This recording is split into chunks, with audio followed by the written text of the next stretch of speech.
Tani, në qoftë se ne paraqitem në këtë realitet, ku për të vërtetës humbja është e madhe dhe shumë e madhe.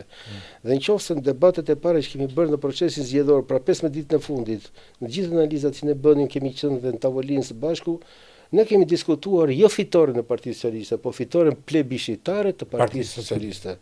Pra, nuk ishte një gjë e paparashikuar për ne fitora plebiscitare. Dhe kur bënim analizat ne nxjerrim faktorët pse do të ishte e tillë. Ndoshta në proces do mund ta ritrajtojmë një gjë të tillë. Por në qoftë se Berisha do të pranojë zgjedhjet, automatikisht në fuqi Neni Basha i statutit. Atëherë për të penguar ekzekutimin e Neni Basha, çfarë duhet bëj Berisha? Duhet mos njohë zgjedhjet.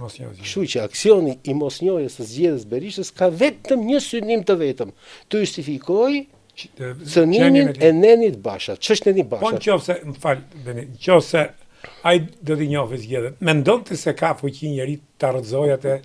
Tjetër problem ky. Po, ai s'ka për të njohur zgjedhjet asnjëherë. Ja.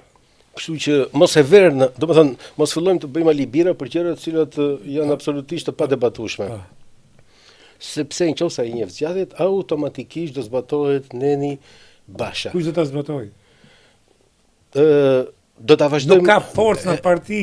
Analizojmë të gjë të tillë, sepse shpeshherë sa futemi nga, domethënë dalin nga shinat e arsyetimit të mëtejshëm. Jo, se ngacmoj kjo pra ne. Jo, nëse do të vazhdojmë edhe me një logjik të tillë. Ju pat që në këto zgjedhje rreth 500.000 veta kanë votuar Partinë Demokratike. 500.000 veta nuk janë berishian.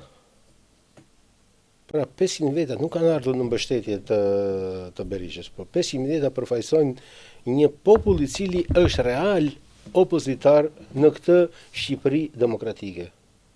Dhe është absurde të mendosh që nuk ka popull opozitar. Ky popull opozitar me dhimbje i është drejtuar Partisë Demokratike, jo Berishës, me dhimbje, dhe ka votuar për të.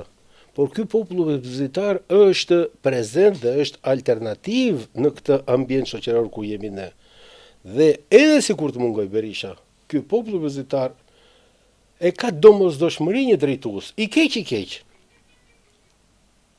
Dhe vetë nevoja e përfaqësimit të këtij populli opozitar do ta prodhojë absolutisht leadershipin. A mund ta prodhojë kjo parti?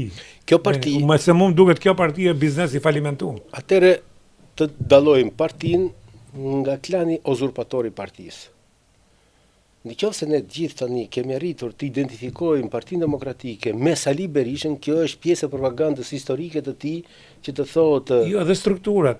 Zbresim edhe ke kryesia e partisë, edhe më poshtë, domethënë. Ja do të edhe ky popull opozitar që thoni ju, unë mendoj që ky popull opozitar pikërisht për këtë voton, sepse pse nuk ngrihet gjatë kohës Power Bërz, jo të ishin ngritur dhe të shtrëngonin partinë, siç mund të shtrëngojë edhe pushtetin, edhe të thonin duam ndryshime, ato 500.000 vetë.